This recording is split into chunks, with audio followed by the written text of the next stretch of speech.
Nagaan isiniif haa baay'atu. Maatii miidiyaa dirree barnootaa akkamnaaf jirtu nagaa keessanii galata waaqayyoo nagaa koodha baay'ee. Kun tuutoriyaalii koorsii General Psychology irratti afaan Oromootiin isiniif kennamaa turedha. Tuutoriyaalii keenyan chapter 4 irra geenye jira. Chapter 4 Memory and Forgetting topic jedhu jechuudha. Waa'ee memory fi waa'ee forgetting yookaan immoo waa'ee irraanfachuu ilaalla yookaan dagachuu chapterii kana keessatti jechuudha. Tuutoriyaalii faanaan obboleessa keessan Oliyaad Baratichadha. Yuunivarsiitii Finfinnee School of Law irraa. Hamma dhumaatti akkana faana taatan isin affeeraa miidiyaa keenya miidiyaa keessan miidiyaa jaallattanii hordoftan miidiyaa dirree barnootaaf haaraa warri taatan subscribe gochuudhaan maatii keenyatti akka dabalamtan isin affeeraa. Viidiyoo kana immoo namoota isaan ilaallata jettaniif share godhaa. Gruppii adda addaa keessatti karaa sooshaal miidiyaa adda addaa keessumaa karaa telegram chaanalii share godhaa fi barattootaaf akka fayyadamaniif jechuudha. Kallattumaan gara tuutoriyaalii keenya har'aatti darbina jechuudha. Lakkoofsatti sirreessaa rakkoon qabu 4.1dha. Shan ishee jettu dogoggoraa islaayidii irratti uumamedha. 4.1 waa'ee memory ilaalla. Jalatti egaa sabtoopikii sadiidha kan laallu paartii kanaan. Hiika memory ilaalla, meaning of memory ilaalla, process of memory ilaalla, processes of memory ilaalla. Ishee kana sadeen jechuudha. Process of memory encoding, storage, retrieval. Ishee kana sadeen ilaalla. Gara dhumaarra immoo structure or stages of memory kan jennuun sensory, short term memory and long term memory. Amma achitti ilaallee paartii kana goolamna jechuudha. Qo'annaaf akka nuuf tolu akka kanatti qoonnee ilaalla. Memory jechuun maal jechuudha? Maatii miidiyaa dirree barnootaa. Memory is the retention of information learned earlier over time jechuudha. Odeeffannoo duraan baranne tokko maal gochuu yeroo dheeraaf kuusuu jechuudha. Memory jechuudha. Retention of information. Learning earlier over time. Odeeffannoo kan informationii duraan baroota keessatti guyyoota keessatti barannee isa walitti kuufanni sana jechuudha. Kuusnee yookaan immoo qabnee tursiisuudha. Booda immoo yaadachuudha. Memory jennaan ka. Memory gaafa haasofnu memory ishee bilbila keenya irratti fayyadamnu yookaan PC keenyaaf yookaan immoo ishee external internal memory jennuun waa'ee sanaa mine memory sammuu jechuudha. Asaa kan jirru minire memory of the mind. Memory waa'ee memory sammuu taasisaa irra jechuudha. Amma jalatti kanaaf egaa memory is the way in which we record the past for later use in the present jechuudha. Har'arra teenye present yookaan har'arra teenye jechuudha. Waan past waan darbe tokko maal gochuu kuusu ol kaa'u jechuudha. Maal yoomiif ol keenya boriif itti gargaaramuudhaaf. Boriif itti gargaaramuuf jechuun yaadachuuf jechuudha. Yaadachuudhaaf record goone yookaan galmeessine waa teechisuu jechuudha. Memory karaa akkasiiti karaa akkasiiti memoriin ol kaa'an malee ol kaa'anii fudhatanii jedhama mitire akkasana jechuudha. Ol keenyeetu sammuu keenya keessa booda yoo barbaanne waan sana finneetti gargaaramna jechuudha yookaan remember goona yaadannaa jechuudha. Memory is a blanket label for a large number of processes that form the bridges between our past and our present jechuudha. Bridges hin beektu mini riqicha. Processii baay'ee of keessaa kan qabudha. Memory waan salphaa miti jechuudha. Large number of processes. Processii baay'ee kan of keessaa qabudha. Processiiwwan kun immoo bridgii uumu jechuudha. Amma iddoo kana maaltu jira pastiidha. Yeroo darbeetu jira iddoo kana pastii jira iddoo kanatti. Yookaan immoo presentii jira amma jechuudha. Naaf gidduu kana keessa bridge uumu jechuudha. Our past and the present between our past and the present keessatti bridge kana uumuudha. Memory jechuudha. Waan kaleessa kuufanne har'a yaadanna beeka kanaaf. Waan har'a kuufanne immoo bori yaadanna. Processes of memory ilaallatti fufne. Processes of memory. Waan memory amma kan erga jennee booda jechuudha. Adeemsa keessatti fasni ta'aa dhufa. Hundi isaa waan ta'eef cal jedhama qalbiidhaan na caqasa.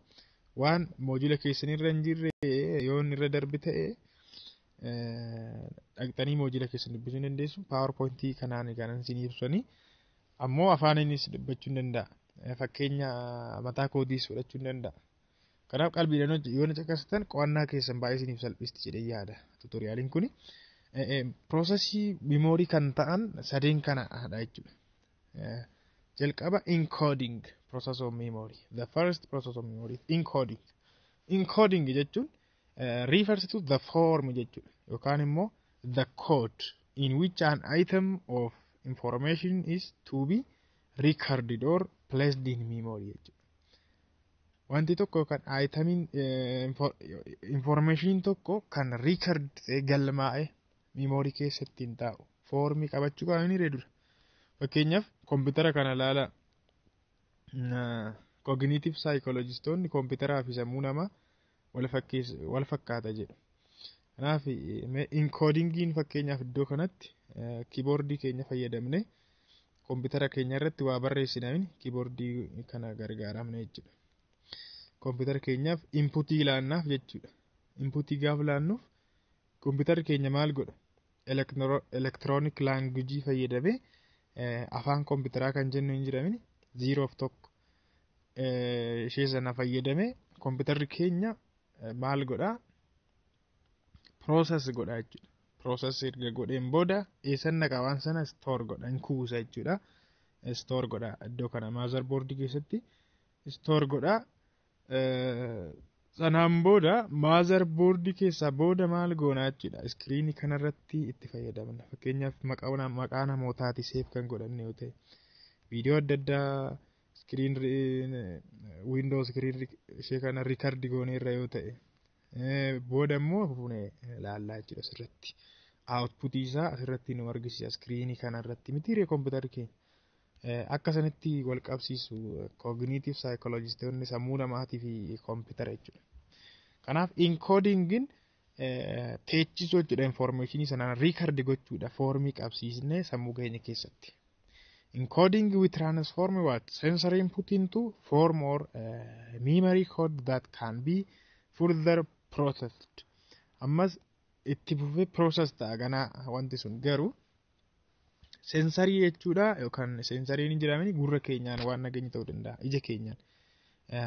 Sense orgaanii keenya qaama miiraa keenya fayyadamne wanti ija keenyaan gurra keenyaan gogaa keenyaan maalii keenyaan yommuu sensi goonu gara maalitti gara formitti geddarama jechuudha yookaan gara memory code'itti geddarama. San booda processii taanutti darba jechuudha. Processii storage jedhamutti storagein kuufamaa jechuudha minire in kuufama informationiin sun in kuufama jechuudha. Amma fakkeenyaaf as keessatti kompiitara kana ilaalta motherboard kana keessatti yookaan diiskii as keessa yoo jiraate diiskii keessatti in kuufama informationiin sun jechuudha.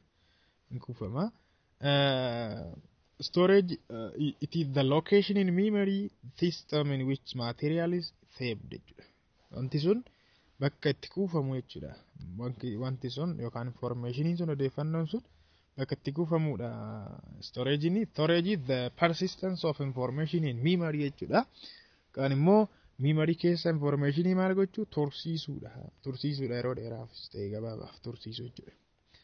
Egaa memory keessatti store ta'e egaa kuufame booda maal taare retrieval dhufa jechuudha. Retrieval jechuun ammoo deebisnee yaadachuu jechuudha. Amma fakkeenyaaf kompiitara kanarratti waan as keessatti store ta'e yookaan kuufame sana booda kompiitara keenyaan maal gochuu dandeenya? Screen irratti ilaaluu dandeenya output isaa jechuudha. Output isaa. Kanaaf akka sanatti retrieval akka sanatti fudhadhaa sammuu nama keessatti ammoo wanti information in store ta'e sun booda is the point at which one tries to remember a particular information jechuudha. That means brought into awareness and used from all among all the others we have stored jechuudha. Waan kuufne keessa sammuu keenya keessatti waan kuufne keessa deebisnee waa yaadachuu particular information. Informationii achi kuufne baay'ee kuufne irra ta'e baay'ee sana keessa muraasa isaa yaadachuu. Retrieval jennaan isa sana jechuudha. Waan kuufne sana deebisnee yaadachuu. Retrieval jennaan kun process of memory. Amma ishee kana xumurreerra jechuudha. Amma immoo stages or structure of memory ilaalla jechuudha taasise. Jalatti gaa maal jechuudha stage of memory jechuun yookaan structure of memory jechuun maal jechuudha caasaa memory akka jechuuti miti memoryin caasaa qaba jechuudha. Memory structure refers to what? How information is represented in memory and how long it lasts and how it is organized jechuudha. Odeeffannoon yookaan informationiin tokko akkamitti akka bakka bu'ame represented jechuun akkamitti akka bakka bu'ame save ta'e. Hammam akka turu memory sana keessatti akkamitti akka bakka bu'ame save ta'e. Hammam immoo tura yeroo dheeraadhaaf immoo gabaabaadhaaf waan jedhu. How it is organized akkamitti qindeeffame memory keessatti waan jedhu. Kuni maal ibsa jechuudha structure of memory dha jechuudha. Structure of memory jechuun maal jechuudha maatii viidiyoo barnoota informationiin tokko sammuu keenya keessatti akkamitti akka bakka buufame teejjifame akkamitti akka turu hammam akka turu sammuu keenya keessa akkamitti akka qindaa'e kan ibsudha jechuudha. Cognitive psychologistoonni namaa fi digital computerii wal fakkeessanii analoojii akkasiitiin kaa'u isiniin jedheera. Wal fakkoommii akkasiitiin kaa'u. Namaa fi computerri wal fakkaata jedhu. The mind to the digital computer that takes items of information in processes or in stages jechuudha. Computerri keenya processii adda addaa stage adda addaa keessa darbaa akkuma laalle kana jechuudha. Sammuu keenyas immoo akkamitti akka encode godhee store godhee retrieve godhu laallee jirra jechuudha. Models of memory based on this idea. Models of memory ilaalla. These ideas are information processing models or theory. Jennaan isaan sanaan kamirratti bees ta'u jechuudha. Wal fakkoommii yookaan analoojii sammuu namaaf kompiitaraa irratti bees kan ta'anidha jechuudha. Like computer fakkeenyaaf akkuma kompiitaraa we also store vast amounts of information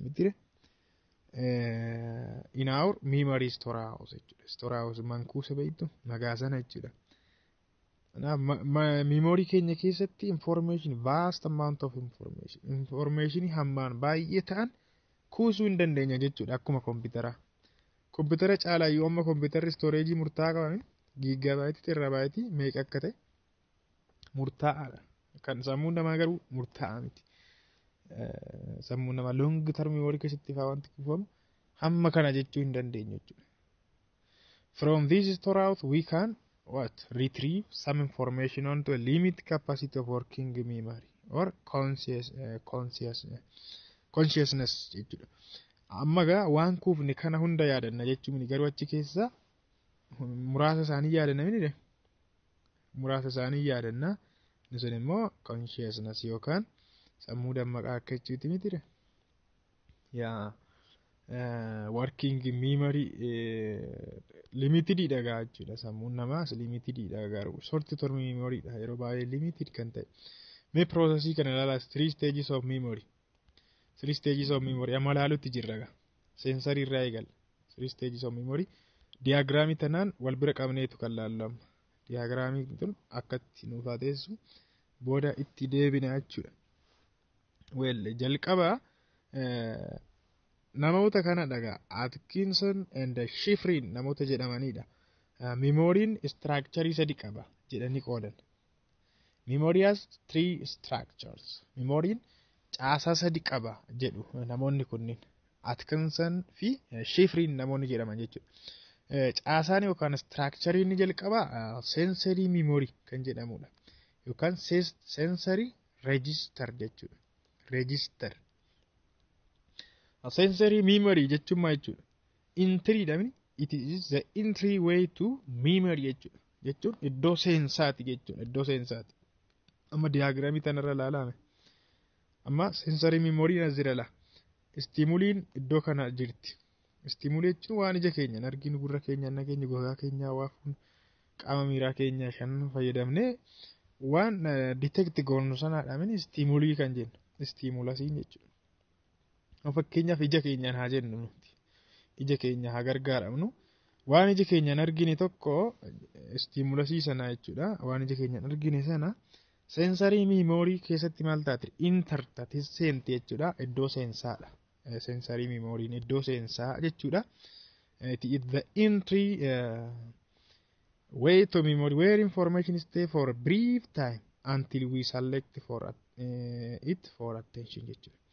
Yeroo gabaabduudhaaf iddoo kana kan turtu information sun jechuudha. Yeroo gabaabdu yeroo xiqqoodhaaf sensory memory keessa turti. Hamma maalitti iddoo kana teessi?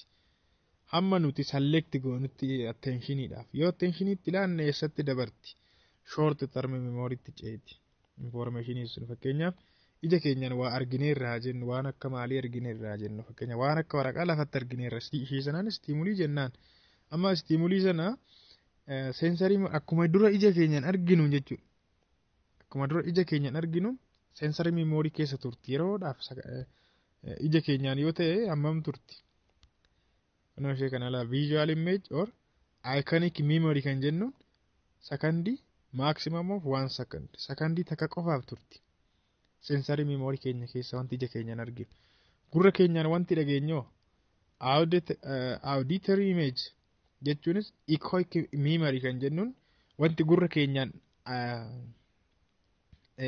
dhageenyu jechuudha. Remain in the auditory system for a slightly longer time jechuunis ishee kanarraa yeroo dheeraa tura waan ija keenyaan arginu yeroo dheeraa tura estimate dhaabtu 2 seconds jechuudha. Hamma sakandii lamaatti turuu danda'a. Echoic memory kan jennu yookaan immoo wanti ija keenyaan arginu gurra keenyaan dhageenyu soori ija keenya wanti arginu sakandii takkaaf qofadha. Sensory memory keessa kan isheen turtu.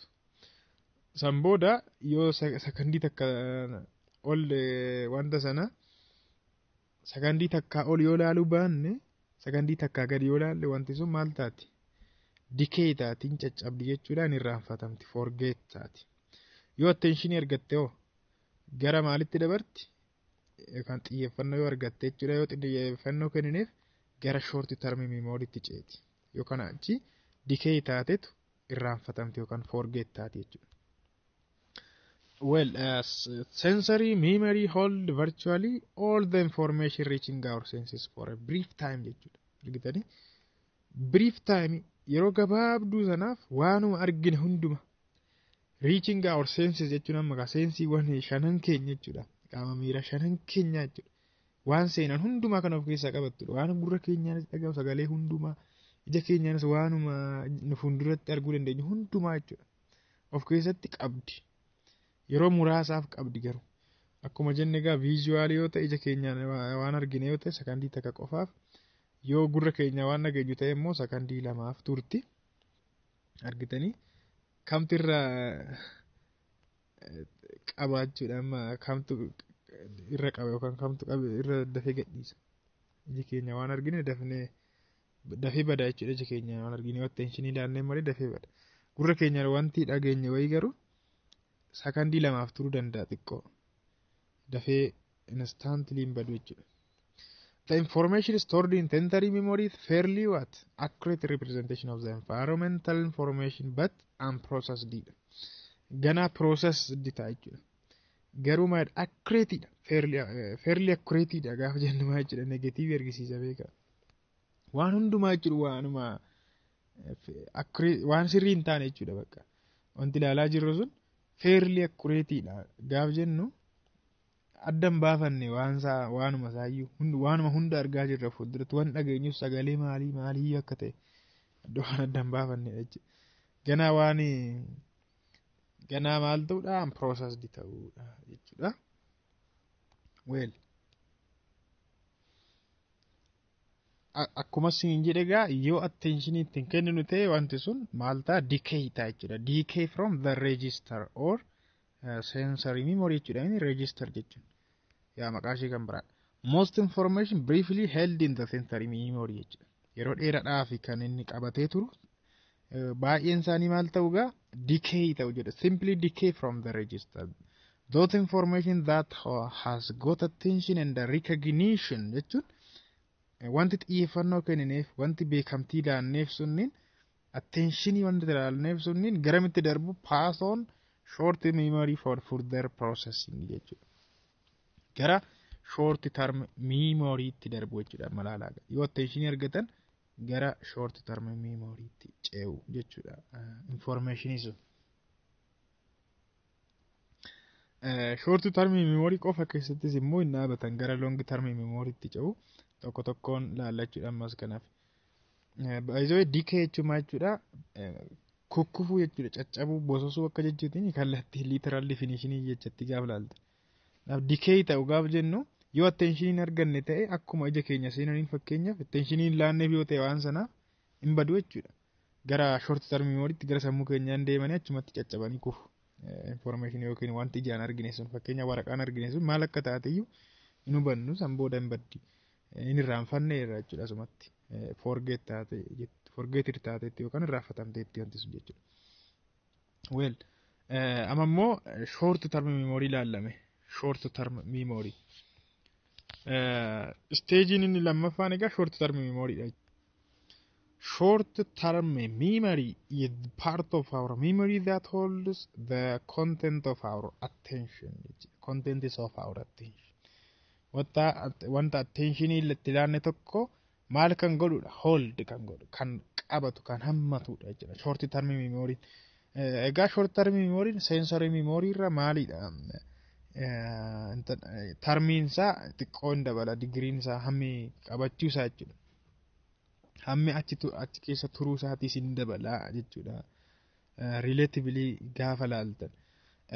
Unlike sensory memory, short term memories are not brief replicas of environmental message jechuudha. Brief himne jechuudha xiqqoo intura short term memory keessa jechuudha. Egaan instead they consist of byproduct jedhani. The byproduct jechuun the byproduct or end result of perceptual analysis jechuudha. Perceptual analysis, perceptual fi sensory daalle tureeni unity wan darban keessatti. Kanaaf waan end result perceptual analysis of keessaa qaba jechuudha. Byproduct yookaan end product output jechuudha. Kan maqaa biraatiin output maali? Perceptual analysis of keessaa qaba jechuudha. Short brief miti jechuudha. Yookaan immoo waan gabaabaadhaaf yeroo gabaabaaf turuu mini xiqqoo as keessa relatively gaafa laaltan. Short term memory is important in variety of tasks such as thinking keessatti nu gargaara. Yeroo yaannu, yeroo dubbisnu, yeroo haasofnu jedhan yeroo rakkoo haafurru keessatti gochoota akkasii yeroo raawwannu kan nu gargaarudha jechuudha baay'ee. There are various terms used to refer to this stage of memory. Memory kana maqaa adda addaatiin waamuu hin dandeenya. Short term memory kana jechuudha. Maqaa adda addaatiin waamuu hin dandeenya. Karaa tokko working memory jechuu hin dandeenya. Working memory. Immediate memory jechuu hin dandeenya. Active memory jechuu hin dandeenya. Akkasuma immoo primary memory jechuu hin dandeenya jechuudha. Maqaa kanaan waamuu hin dandeenya short term memory. Short term memory amaloota adda addaa qaba. Amaloota adda addaa qaba short term memory. Amaloota yookaan attribute arfan kana laalla jechuudha jalatti. 4 characteristics or attributes of short term memory laalla. Short term memory. Active ida jalqaba irratti short term memory maalidha? Active ida, it is active. Active ida gaaf jennu maal jechuu keenya? Working space ida. Namoonni baay'een working space ida jedhu short term memory. Kana jechuun utuu yaadaa jirru waan sana utuu gamaggamaa jirru utuu yaadaa jirru waan yaadannuudha. Information remains in short term memory only so long as the person is consciously processing or examining or manipulating it jechuudha. Itu examine gochaa jiru namni sun itti yaadaa utuu jiru hamma sana turuu danda'a jechuudha. Itti yaaduu yoo dhiise baduu danda'a. Karaa biraa amalli yookaan characteristics isaa rapid accessibility. Rapid accessibility. Itti fayyadamuudhaaf maalidha? Salphaadha jechuudha. Short term memory just waan tokko computer keenya keessatti save goone akkuma baafnee itti gargaaramnu sana. Hamma san salphaadha. Fakkeenyaaf bilbila keessa keessatti waa barreessitanii save gootanii baastanii waan save gootan san baastanii fayyadamu salphaadha. Yookaan record gootanii booda deebistanii bantanii fayyadamu akkas salphaadha jechuudha. Accessibility'n isaa ariifataadha jechuudha. Long term memory caala relatively gaafa laaltan.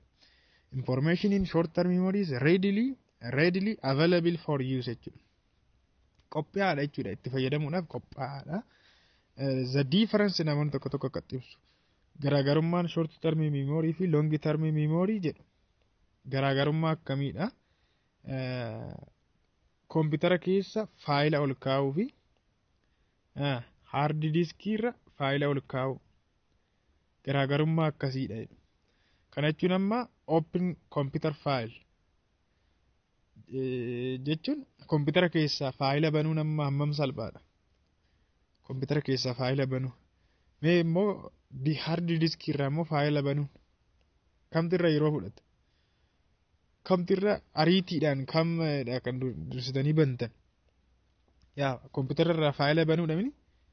Yookaan immoo bilbila keessan gaalaarii banuu fi hard diskii irraa gaalaarii yookaan immoo faayila adda addaa faarfannaa viidiyoo fa'aa ta'uu danda'a banuu kamtirra dafee isinii ba'ame. Gaalaarii al takka seentuu daddaftanii seentanii banuun baay'ee ariifataadha jechuudha. Kanaaf akkasanitti ibsu long term memory. Long term memory maalii wal qabsiisu? Hard diskii irra informationii banuu. Short term memory ammoo koompitara irraa informationii faayila banuu. Garaagarummaa hamma kanaatitu gidduu isaanii jira jechuudha. Karaa biraa attribuutiin short term memory jechuudha. Preserve the temporal sequence of information jechuudha. Information preserve gochuu danda'a. Nuuf qabuu nuuf tursiisuu kan nuuf kunuunsuu danda'a jechuudha. Karaa maal ta'een sequence ta'een jechuudha. Karaa sequence qabuun. Short term memory usually helps to maintain the information in sequential manner for temporary period jechuudha. Yeroodhaaf kan inni tursiisu. It keeps information fresh until it goes to further analysis and stored in long term memory in meaningful way jechuudha. Jechuunis long term memory tutuun ce'in yeroodhaaf fresh information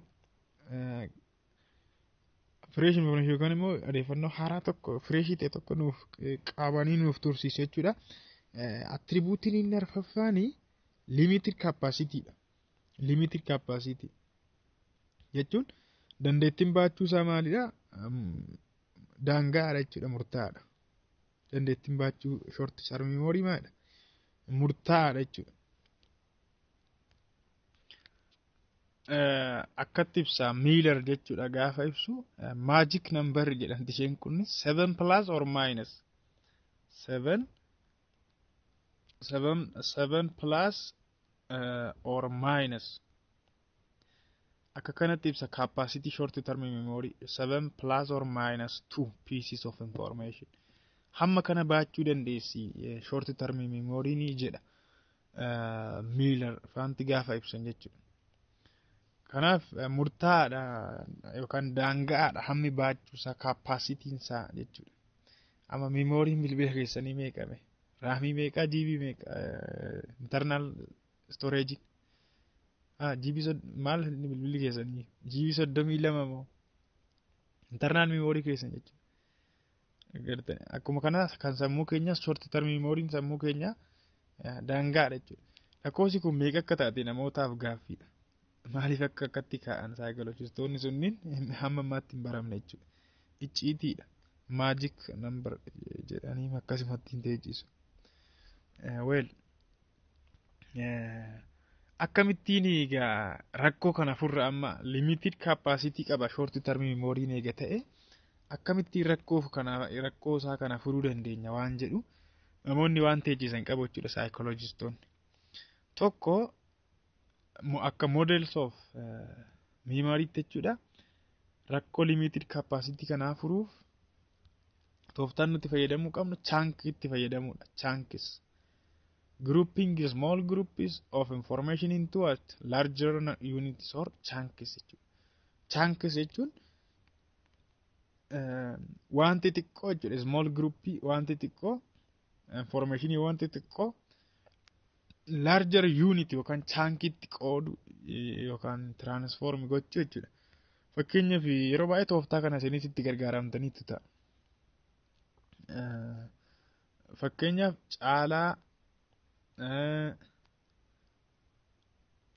caalaa abarraa tolaa yoo ta'e fakkeenyaaf caalaa abarraa tolaa jettanii qabachuu irra jechuudhaan ulfaatanii sadan isaanii isinii qabamuu dhiisuu danda'a. Caalaa tolaa fi abarraan namoota bara kana maal ta'anidha jennu. Amma maqaa namoota kanaa qabachuu barbaaddaniitu. Chaankiidhaan utuu qabachuu barbaadanii amma kunniin small groupidha adda adda jiru bakka namoota sadiidha miti. Isinitti ulfaachuu danda'a jechuudha. Kanaaf maal gochuu qabdu amma kaatutu jettanii yoo kaatu qooda kana kaate jettanii barreeffattu. Kanaaf siin caalaa bakka buuti tiin immoo abarraa bakka buuti tiin immoo tolaa bakka buuti akka kanatti salphaatti yaadachuu hin dandeessu jechuudha. Chaankitti qoodnee jennaan chaankid goone jennaan. Tooftaa kana immoo itti gargaaramtaniitu isinis nan amana. Waan tokko yaadachuu barbaaddan qubee tokko tokko keessaa fudhattanii yookaan jechaan fa'aa yeroo qabattan jechuudha. Ani fakkeenyaaf nan yaadadha yeroon maatirikii kutaa 10 qoramu gabatee pireedikii ammayyaa meetiin pireedikii ammayyaa elementoota achirra jiran sanniin chaankitti qoodee hunda isaanii shamaddadeen ture jechuudha qabadheen ture qorumsa irra gaafiin taa'u akkasumatti utuu laaliin gabaticha nan kaasan ture jechuudha elementoota achirra jiran hundumaa irratti tarreesse. Just injira yookaan irraa gadee yookaan dalga maqaa wayiitii waamtu jecha wayii. Chunking is what? The grouping or packing of information into higher order jechuudha. That can be remembered as single unit. Akka single tokkotti akka single unit tokkotti yeroo qabattan akkuma isin jedhe fakkeenya ammaa keessatti. Kaat gaafattan amma single unit dhaan garuu maqaa nama sadii qabattaniitu malaan tooftadhaan. Ishee kana fakkeenyaaf yookaan kaarban aluminiyam isheen kun maalidhati sadan ishee amma kaatiidhaan gabaabatti qabattanii jechuudha maqaa elementii sadii fakkeenyaaf akka sanatti jechuudha. Chunking expands working memory by making a large amount of information more manageable jechuudha akka qabatamuu danda'utti qabachuudha. Gaaf chunking goonu gaa wordii ta'uu danda'a. Chunking maybe wordii ta'uu danda'a jecha ta'uu danda'a. Phrasii ta'uu danda'a gaalee ta'uu danda'a miti akkama experience keessanii irratti muuxannoo qabdan irratti hundaa'e jechuudha. Hima ta'uu danda'a. Fakkeenyaaf yaadattu herreega keessatti waan jechaa turre ascetic. All students ascetic akka kanadha. Ishee kana all are positive elliin hin jirtu sorry ascetic akka kanatti all students take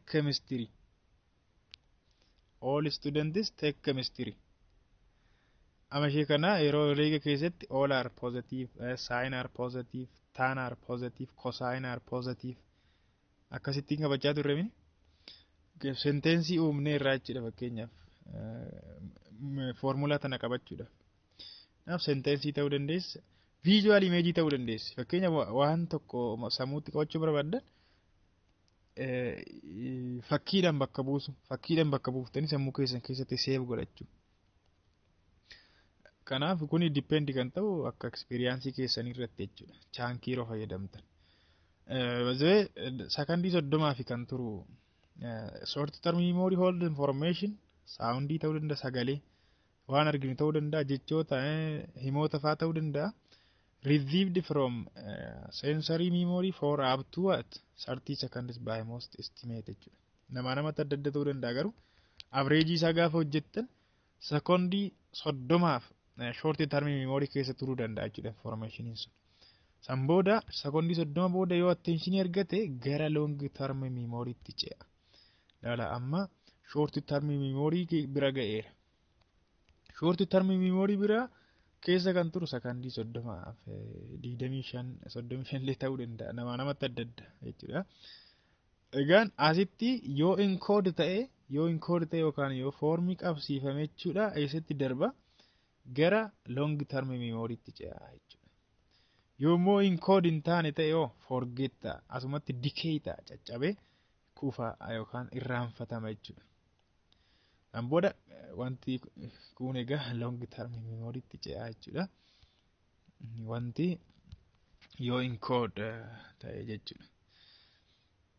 Well, it is possible to prolong short-term memory indefinitely by rehearsal. Jechuun short-term memory dheeressuu hin dandeenya. Information tokko short-term memory keessa akka turuuf jechuudha. Karaa kam rehearsal. Rehearsal jechuun the conscious repetition of information jechuudha. Information sana irra deddeebinee waamuudhaan waan sana irra deddeebi'uudhaan tooftaa kana fayyadamtanii beektu ta'a. Fakkeenyaaf yeroo suuqitti fa'aa yeroo isin ergan yaadattu yeroo gaaf suuqitti fakkeenyaaf maal biti isin jedhanii isin ergan haa jennu maqaa waan wayii biti isin jedhanii isin erguu tan danda'a. Mee veeraa paastaa biti isin jedhu suuqitti isin erganii maqaa isaa irraanfachuu dandeessu. Akka maqaa sana irraanfanneef amma achi geessanitti saayilentii jechuudha ofuma keessatti. Namni asfaaltii irra deemu akkasinitti hin kofalletti veeraa paastaa jechaadha jechuudha keessanitti rehearsal waan sana irra deddeebitanii tooftaatti short term memory keessa tursiiftanidha jechuudha. Material in short term memory is easily displaced unless we do something to keep it there jechuudha. Yoo achi keenya malee hin badu jechuudha. Maintenance rehearsal fayyadamuu hin dandeenya jechuudha. Maintenance rehearsal jechuun akkuma isin jedhe repeating information silently to prolong it is presence in a short term memory jechuudha. Wanti sun short term memory keessa akka turuuf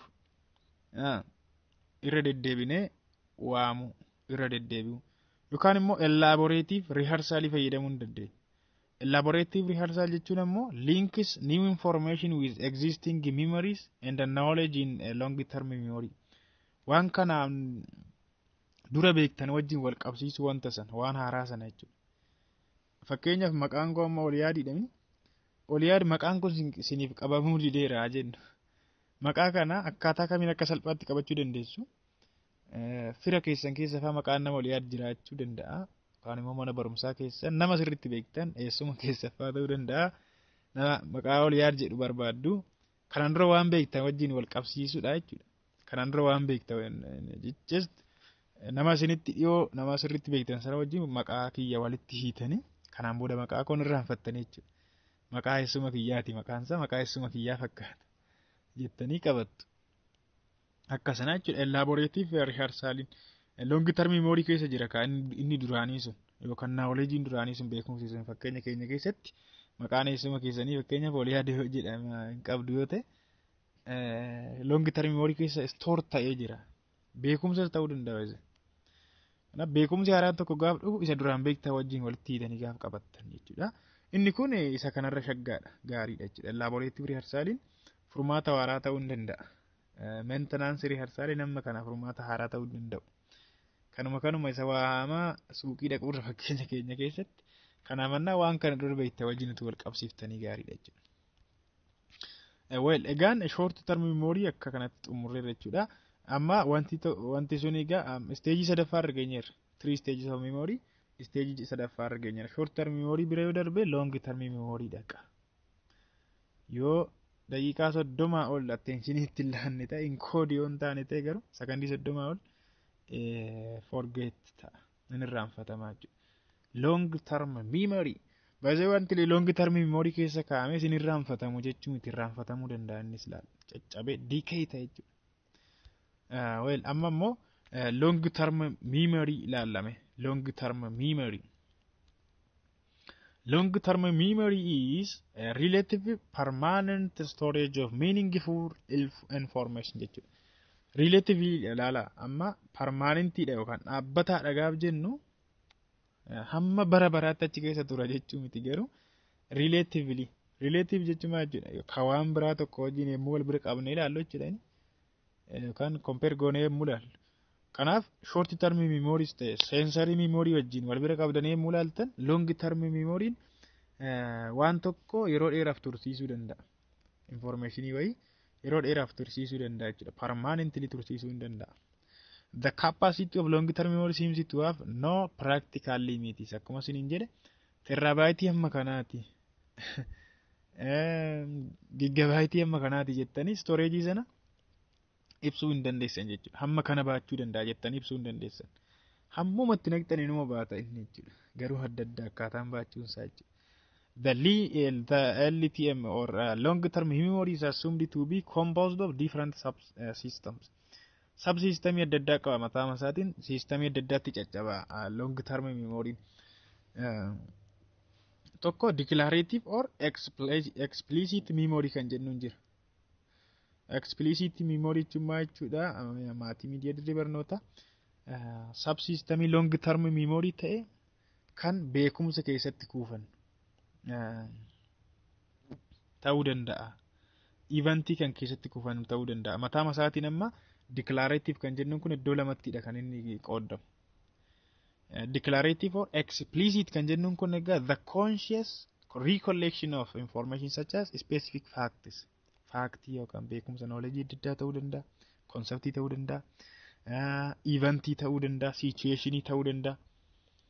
Isaan kan hundumaa kan of keessatti hammatamu ta'ee kan verbally communicative ta'uu danda'an afaaniin dubbanne jechuudha.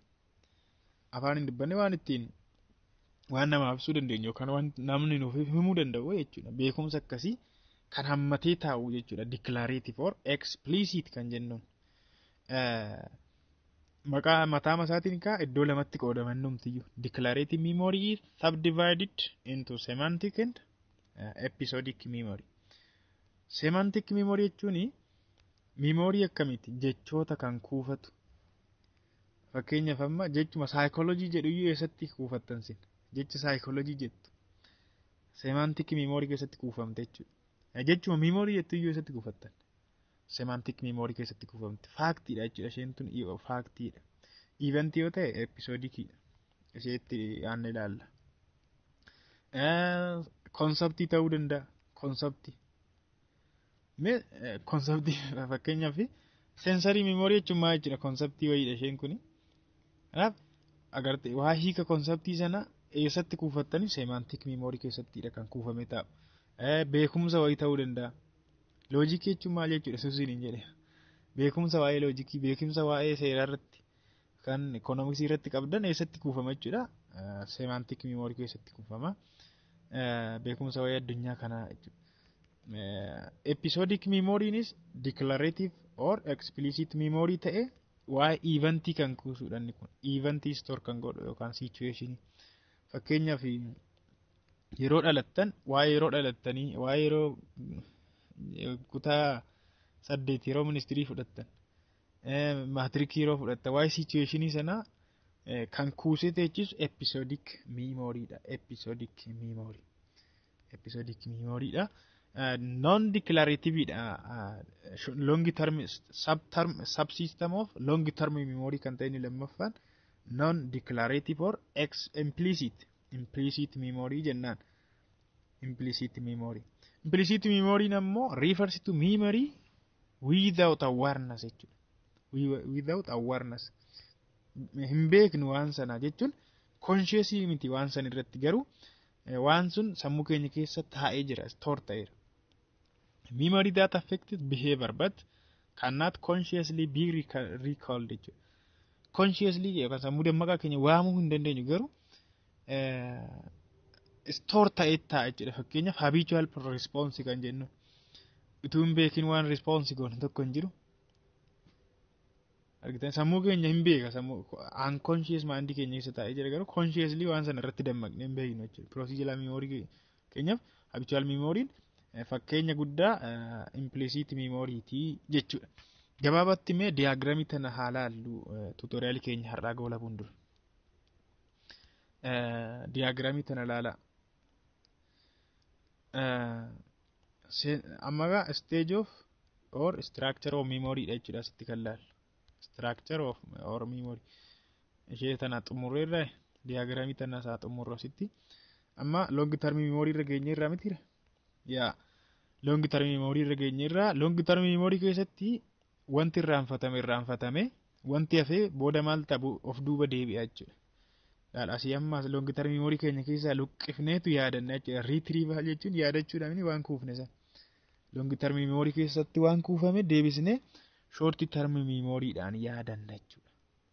Short term memory dhaan luqqifnee itti fayyadamna jechuudha sheesan. Well, diagramii tana haalaan compare and contrast goona jechuudha. Three stages of memory or three box maqaa biraatiin waamuu dandeenya. Three box model jechuun hin dandeenya. Sensory memory dha yookaan sensory story dha isheen jalqaba. Mee capacity ilaala. Sensory story yookaan sensory memory capacity yookaan dandeettiin baachuu ishee amma whatever you see or hear at one instant jechuudha. Instant. Akkamitti isin ibsu ishee kana. Hamma ibsuu jaatti jedha. Sakandii takka fakkeenyaaf ija keenyaan yoo ta'e gurra keenyaan immoo sakandii lama jenneera. Hamma ibsuu jaatti waan argitu yookaan waan dhageessu hamma kanaadha capacity ishee jechuudha. Kan immoo short term memory hammami kan isheen average dhaan jechuudha sayyuu 7 plus or minus magic number tana plus or minus item in healthy adults nama fayyaa keessatti jechuudha. Nama lamatti adda adda ta'uu danda'a. Adaltii irratti kun yaaliin kun kan inni hojjete namichi ishee kana maal akka taate nutti himuu baatus ga'eessota irratti kan inni hojjete. Long term memory gaafa ilaaltan immoo vastidha. Lakkaa'uu hin dandeessan, safaruu hin dandeessan jechuudha. Uncountable waan lakkaa'uu hin dandeenye kuusuu hin danda'a jechuudha. Capacity isaa hamma kana jechuudha. Duration isaa immoo gaafa ilaaltan hammam tura jechuun sammuu keenya keessa hammam kuufamee tura. Sensory memory keessa hammam tura. Fraction of secondii dha. Sakandiidhaan kan inni turu. Sakandii lamaaf, sakandii tokkoo, sakandii sadiif ta'uu danda'a. Sakandiidhaaf kan inni turu sanaan booda hin bada. Decay ta'a jechuudha. Short term memory keessa immoo sakandii 20 if not rehearsed. Yoo irra deddeebiin yaadatin sakandii 20 turuu danda'a waan suni. Long term memory keessa garuu sakandiidhaaf miti maaliif miti lifetime tura. Bara jireenya kee hundumaa turuu hin danda'a informationiin sun. Guutummaa bara jireenya keetii faana turuu hin danda'a. Fakkeenya gaarii kan nuuf ta'u sensory yookaan sensory storyidhaaf yookaan sensory memoryidhaaf jechuudha. You see something for an instant and then someone asks you to recall one detail jechuudha. Waan tokko amma ibsutti ija argitanii namni wayi irra deebi'inaa waan kana naa jedhime yeroo isin hin jedhu. Short term memory dhaan immoo fakkeenya kan ta'u you look up a telephone number.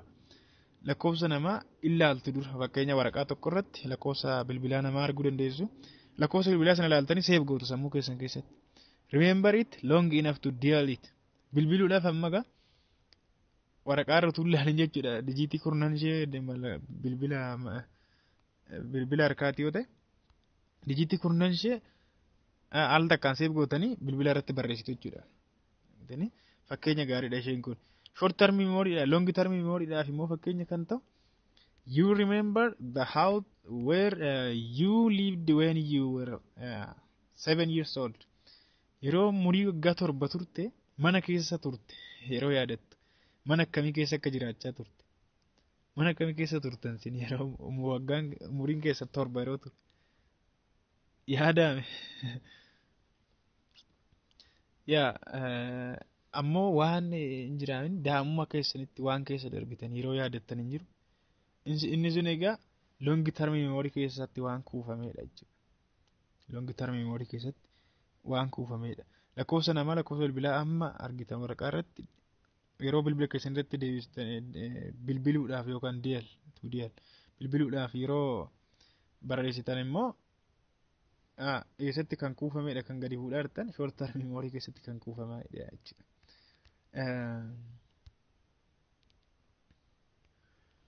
Maatii miidiyaa dirree barnootaa tuutoriyaaliin keenya waa'ee memory irratti ilaallee kana fakkaata ture. As jalatti waa'ee stages of memory ilaallee jirra akkasuma process of memory fi hiikkaa malee miimoorii jechuun maal akka ta'e ilaalleerra jechuudha. Chapter 4 akka kanatti eegallee jirra. Paartii taanuun immoo deebinee wal argina. Miidiyaa dirree barnootaa faaraa hordoftan sabiskiraayib gochuu akka hin daganne akkasuma telegiraam chaanaalii miidiyaa dirree barnootaa jooyin gochuudhaan achirraa odeeffannoowwan barnootaa odeeffannoowwan dinqisiisoo beekumsa waliigalaa akkasuma maateriyaaliiwwan barnootaa achirraa buufachuu dandeessu. Jooyin godhaa kun waliin keessa jala barbaada baananii irra siin argattu baananii irraa jechuudha mataa gubbaarra akkuma seentanii peejii qabaarraa jechuudha. Tutoriyaal faanaan obboleessa keessan wallaalaa keessan oliyaad baratichan ture galatoomaa ulfaadha baay'ee siin jaalladha. Ciao.